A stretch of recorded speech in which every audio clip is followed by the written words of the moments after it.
Rosel.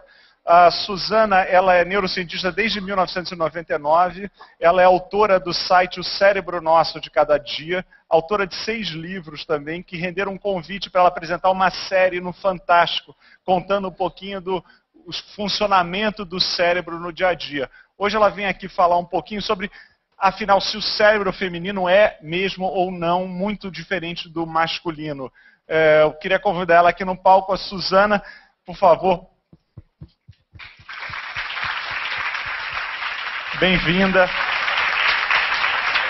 Suzana disse que vai falar durante uns 10 minutos e quer convidar vocês a levantarem a mão e participar, perguntar, tem dúvida, por que eu faço isso, por que eu faço aquilo, tem a ver com o funcionamento do cérebro ou não. Enfim, a casa é super informal, sintam-se convidados aí a participar junto aqui com a Suzana, por favor.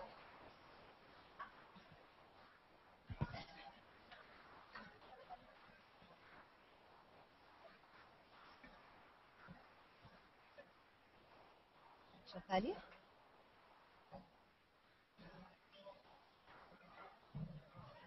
Isso.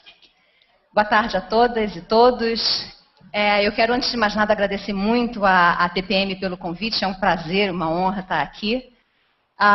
E eu vou dizer desde já que eu acho que eu provavelmente não vou falar o que vocês esperam ouvir, que é que o cérebro feminino é muito diferente do das mulheres, ou dos homens. Eu vou começar com um pouquinho de história para a gente chegar naquela frase que vocês certamente já ouviram. Começa assim: homens são assim, mulheres são assado. Né? A gente é intuitiva, emotiva, os homens são racionais, né? Tomam decisões de maneira mais fria, que aliás seria melhor, já vou dizendo que não é. E eu queria só, antes de eu dizer para vocês que tipo de diferença a gente encontra de fato na neurociência entre cérebros deles e delas, eu queria mostrar para vocês de onde vêm essas frases que a gente repete até hoje, de que mulheres são mais emotivas, usam mais o lado direito do cérebro, homens são mais racionais, usam mais o lado esquerdo do cérebro. Essa imagem que vocês estão vendo é de 1863, do primeiro caso muito bem documentado, em que uma lesão no cérebro, mostrando que uma lesão no cérebro causa uma perda muito específica, nesse caso a perda da fala. Né? O que vocês estão vendo aqui, onde a setinha indica, que é a luz vermelha, isso que parece um buraco, é de fato um buraco no cérebro, consequência de um derrame. E consequência disso daqui foi que o dono desse cérebro era um homem, perdeu a capacidade de produzir fala compreensível. Ele só dizia tan, tan. Até então, tudo que se conhecia era que funções existem e se considerava que os dois lados do cérebro eram comparáveis, né? eram semelhantes em suas funções, os dois lados do corpo seriam semelhantes em suas funções, e o cérebro ainda se discutia muito se ele seria, afinal ou não, o centro, né, das nossas faculdades. E essa foi em 1860, quando pouquíssimo se conhecia sobre como o cérebro funciona de fato, né, que funções cada parte do cérebro tem. Essa foi, então, a primeira demonstração de que uma parte do cérebro tem uma função específica e, mais do que isso, um lado do cérebro tem uma função específica, porque a gente só perde a capacidade de produzir a fala quando o lado esquerdo do cérebro, neste lugar específico aqui, é lesionado. O que aconteceu logo em seguida foi que a biologia pulou em cima dessa ideia, desse trem de que um lado do cérebro produz a fala e o outro não, e passou, então, sem quase nenhuma base, ou praticamente nenhuma base científica de fato, passou a supor que os dois lados do cérebro devessem ter funções diferentes, já que o lado esquerdo do cérebro é o lado que produz a fala, então o lado direito do cérebro deveria ter o que eles consideraram na época funções complementares. Deixa eu só lembrar para vocês que a gente está falando de 1860, a época em que o mundo era dominado por homens brancos europeus. Só para colocar em contexto, a tabela que está na tela aqui, mas está pequenininho, eu vou ler para vocês. Aqui a gente tem a divisão, a proposta do que deveria ser a divisão entre as funções do cérebro, entre o lado esquerdo e o lado direito. Né? Então, aqui do lado esquerdo, a gente tem que foi esse lado, né, onde já tinham acabado de encontrar a fala. Aqui a gente tem uma predominância do lobo frontal, que é essa porção aqui, né, que também organiza a fala, da atividade motora, da humanidade, da vontade, da inteligência e da consciência, da razão. E nota aqui, junto lá, arrolado do lado esquerdo, tudo aquilo que é masculino e relacionado à superioridade branca. O que sobra para o lado direito do cérebro? Sobra a animalidade, os outros lobos, né, mais sensoriais, o instinto, tudo que é passional e emotivo, né, a loucura, ao contrário da razão, e a pouca consciência, a inferioridade de cor e o feminino. Base científica para isso? Nenhuma. E, no entanto, é isso que a gente vem papagaiando nas revistas populares até hoje em dia. Mulheres usam o lado direito do cérebro, são mais emocionais, são mais impulsivas. Homens usam mais o lado esquerdo do cérebro, esse que produz a fala, são mais racionais, são mais conscientes, são mais, têm maior capacidade, né, de livre-arbítrio, né?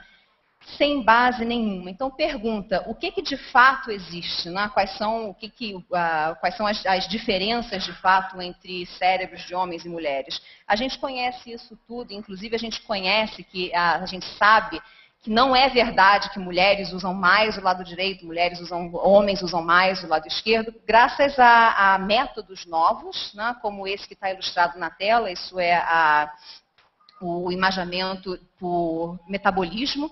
Essas são imagens que mostram quais partes do cérebro ficam mais ou menos ativas do que já estavam. Quando você começa a fazer alguma coisa, aqui a gente vê o que acontece, as mudanças que acontecem no cérebro de alguém que passa a lembrar de uma lista de palavras de cabeça.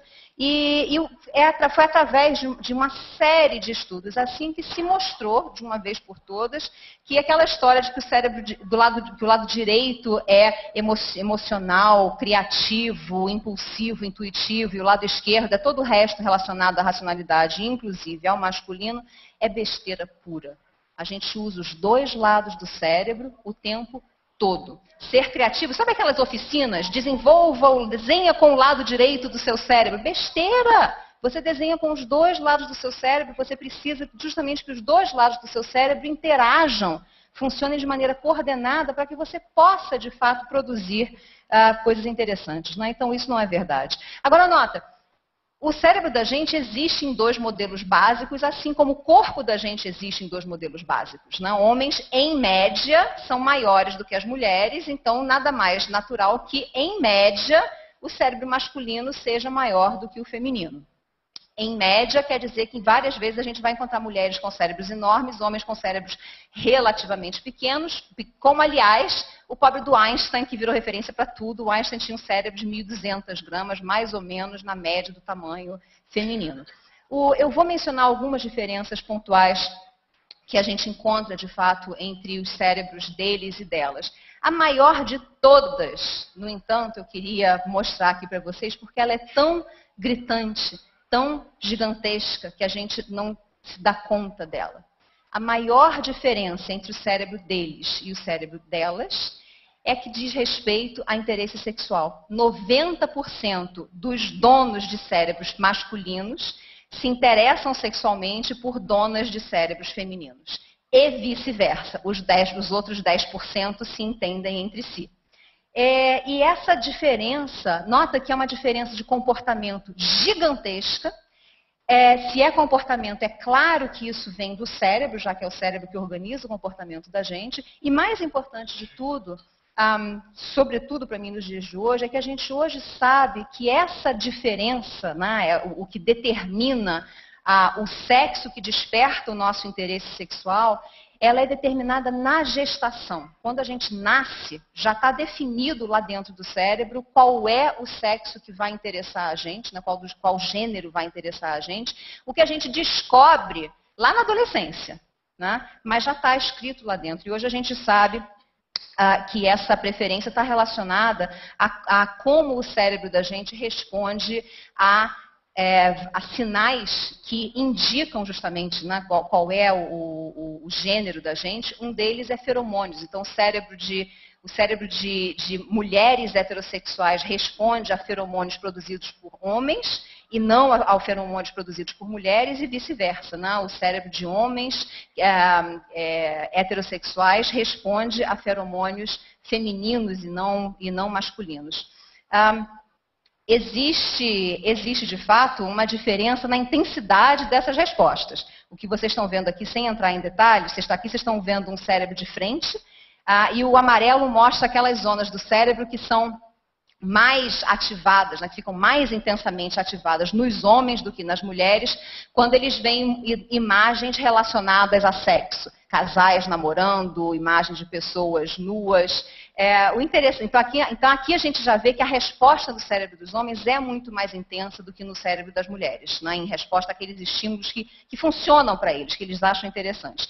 O detalhe curioso aqui é que para os homens, de fato, qualquer imagem serve. Sabe aquela história, qualquer rabo de saia funciona? É mais ou menos isso mesmo, né? Qualquer rabo de saia, qualquer imagem vagamente relacionada ao sexo oposto funciona para 90% dos homens como estímulo sexual. Mas, bom, não, eu sei que não é disso que a gente está falando, o que se espera quando fala de homens são assim, mulheres são assados. Algumas diferenças de fato existem, como, por exemplo, a maneira, não a habilidade, a maneira, a estratégia que a gente usa para navegar no ambiente. Ou seja, como é que você chega daqui na casa de vocês, por exemplo? Como é que você encontra o caminho? Aqui a gente vê regiões do cérebro que ficam mais ativas quando mulheres procuram um trajeto, né, e procuram encontrar o caminho de casa, por exemplo, que são diferentes daquelas áreas que são ativadas no cérebro dos homens quando eles procuram um caminho. E a importância dessas diferenças aqui, quer dizer, isso se traduz em mais ou menos o seguinte: homens tendem a usar uma estratégia de direção e distância. Vai nessa direção 200 metros, vira à esquerda ou vira a oeste, depois segue mais 300 metros e vira à direita. Mulheres tendem a usar uma estratégia diferente, que tá vendo aquele jornaleiro ali na esquina? Vai até o jornaleiro, vira à direita, anda até o primeiro sinal e no sinal você vira à esquerda, tá? Nota, um não é melhor do que o outro. São apenas estratégias diferentes, né? É como a gente acaba preferindo, digamos, usar o cérebro da gente.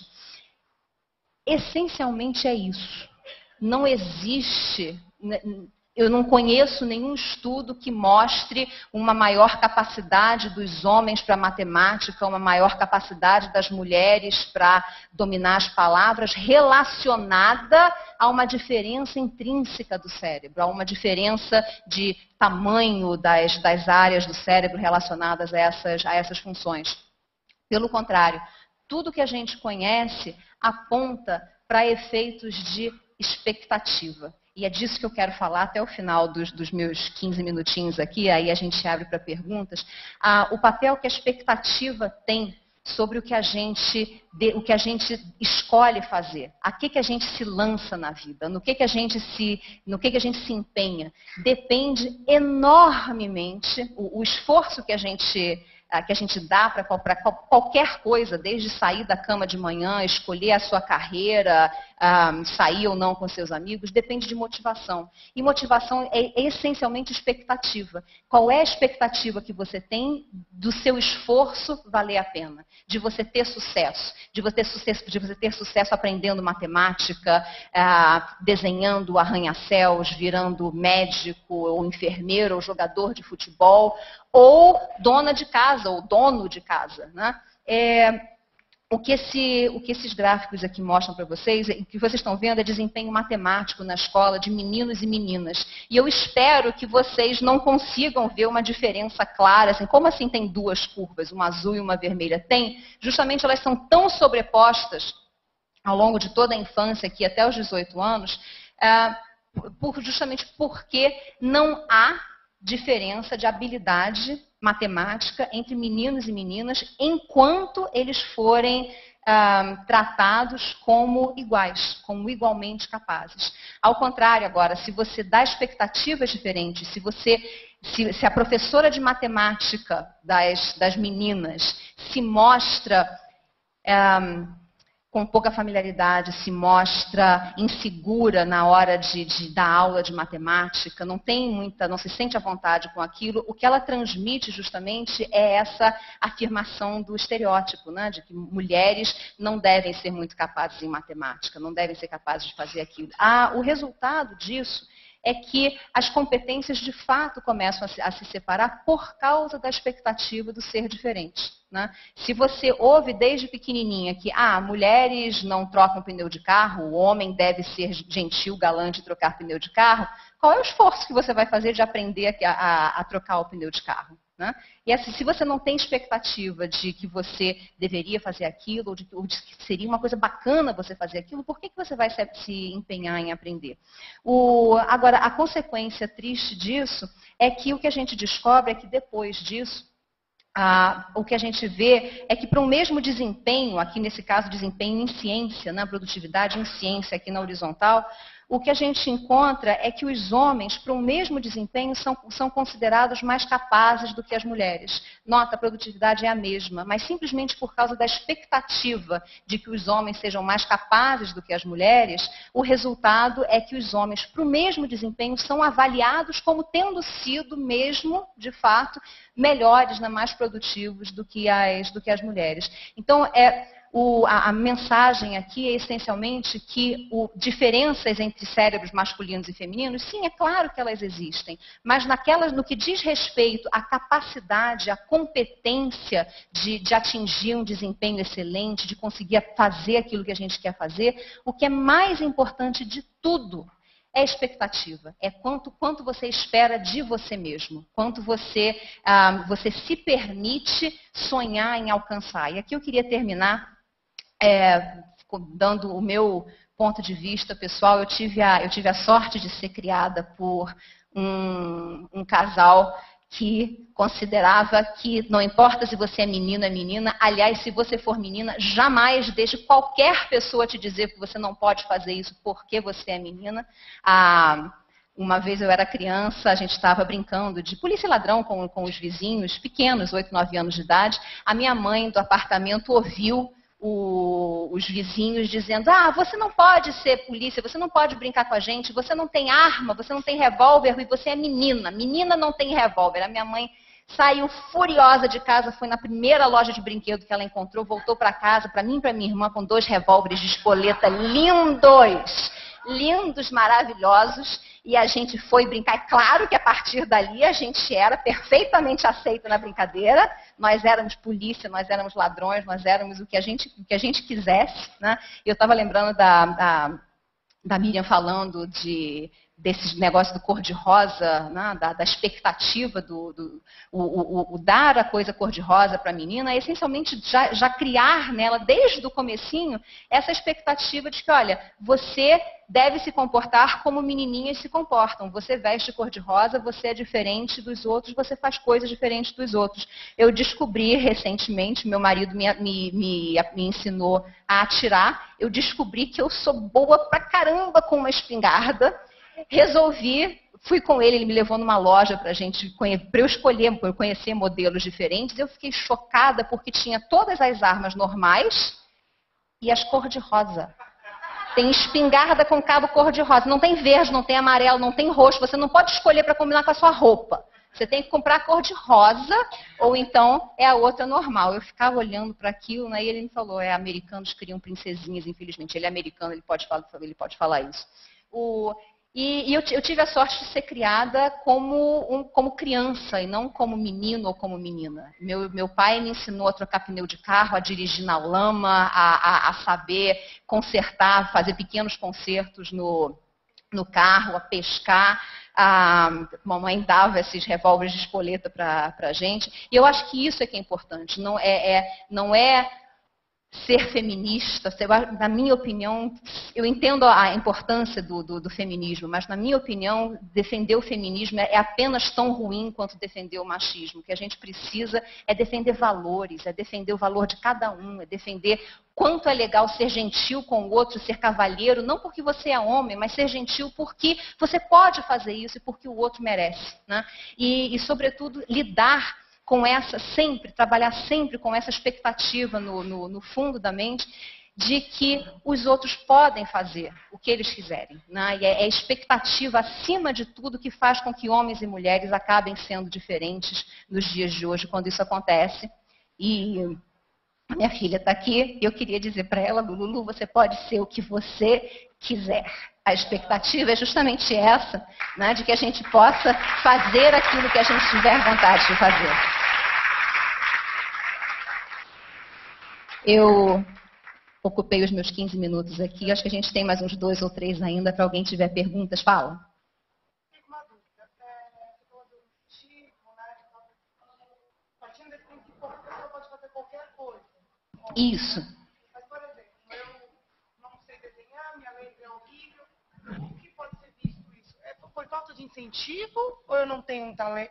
O talento, onde fica o talento? A pergunta dela, deixa eu repetir o nasce com comecinho só. talento. Isso. O começo da pergunta dela foi, eu estou dizendo que qualquer pessoa pode ser o que quiser ser, né? Onde fica o talento? A resposta curta para a sua pergunta, que é uma pergunta maravilhosa, é: a gente hoje sabe que o talento pode ser explicado, o desempenho sensacional pode ser explicado por um empenho sensacional, prática, né? E a prática sensacional, está aí as Olimpíadas, por sua vez, ela vem de uma motivação extraordinária, né? Se você precisa ter muita motivação para conseguir praticar muito de fato. E a gente fica bom naquilo que a gente faz. É simples, o cérebro funciona assim. Tem gente, né? que faz com muito mais facilidade. A pessoa que faz com muito mais facilidade, isso pode ser... existem facilidades naturais, assim como existem dificuldades naturais. O importante, depois de reconhecer isso, é reconhecer que, mesmo com facilidades e dificuldades naturais, na maior parte dos casos, desde que não haja um impedimento de fato, na maior parte dos casos, o que faz a grande diferença, se você vai adiante ou não, é quanto você se entrega aquilo, quanta motivação você tem para seguir adiante naquilo.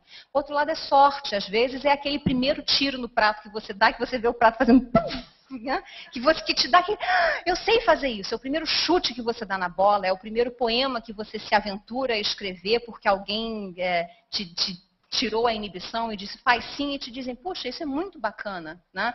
Então é esse estímulo que a gente, eu sei que é difícil, mas que a gente precisa aprender a separar das expectativas que vêm embutidas automáticas na gente. Oi, ali no fundo.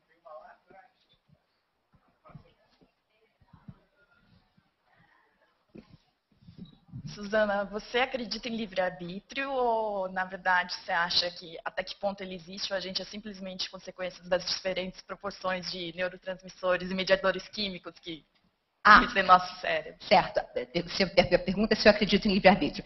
Sim, eu acredito em livre-arbítrio. Mas deixa eu te dizer como. Um amigo meu, neurocientista, também vive atormentado com esse negócio, porque ele diz, a gente não escolhe porque a gente se apaixona. Isso não é livre-arbítrio. Cadê o livre-arbítrio nisso? Né? Então, sim, eu não escolhi a minha biologia. Tem uma série de características que dependem da minha biologia, que contribuem, né? Logo de cara, se eu me interesso por homens ou por mulheres, né? E outros tipos de características.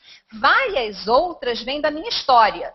E boa parte da minha história, eu era criança, digamos que eu não tinha lá muito poder de escolha sobre isso, certo? Mas, e aqui que vem, para mim, é onde começa o que a gente chama de livre-arbítrio. A partir do momento em que você se reconhece apaixonado por alguém, ou com ódio profundo de alguém, aqui começa o seu livre-arbítrio. Você pode escolher o que você faz com isso. Você explode em cima da pessoa que você detesta? Você se declara para a pessoa que você adora, que você ama? Ou não? Isso, aí você tem livre-arbítrio. E isso, para mim, digamos, a noção, o conceito mais importante. O livre-arbítrio só aparece, só começa a partir desse momento em que você olha para você mesmo e você identifica como você está sentindo. Eu detesto fulano, ou eu adoro ciclano. Né? Então, sim, eu acho que a gente tem livre-arbítrio. Suzana. Mexe a mão. Oi. Tá bom.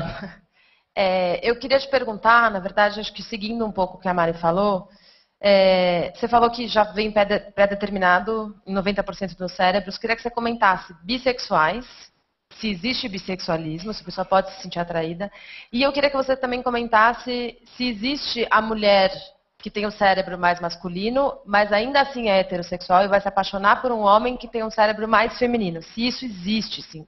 Se existem as mulheres mais racionais que vão se apaixonar por homens mais sensíveis ou não, ou se a gente está... Estudar a bissexualidade é difícil, porque, como a gente estava falando das porcentagens, são pouquíssimas as pessoas que são de fato bissexuais, né? Eu vou dizer legitimamente bissexuais, porque eu estou me referindo àquela preferência mesmo, né? Aquela preferência mais profunda, digamos, que no caso seria a não preferência. É muito difícil, eu conheço pouquíssimo, na verdade eu conheço um estudo só que apareceu até agora, porque são muito poucas as pessoas que são de fato bissexuais e são ainda menos as pessoas de fato bissexuais que topam se oferecer como voluntários para esses estudos, certo? Então a gente conhece ainda muito pouco, imagino que nos próximos anos isso vá aparecer mais. Agora, quanto a outra coisa que você perguntou sobre o homem com o cérebro mais feminino, a mulher com o cérebro mais masculino, nota que você mesma está usando o estereótipo do que é ser mais masculino ou mais feminino. Né? Então aí, eu acho que na verdade a gente está falando de quem tem um comportamento mais ou menos de acordo com os estereótipos. Aí, o que eu te diria pessoalmente é que eu entendo que isso depende de todo aquele conjunto de fatores da sua história, somados com a sua biologia, que vão determinar, quem são os seus exemplos, né, ao longo da vida, que vão determinando quem, quando você se torna adulto, quem que vai acender a sua luz, né? Que conjunto de características numa pessoa que você vai achar interessante ou não.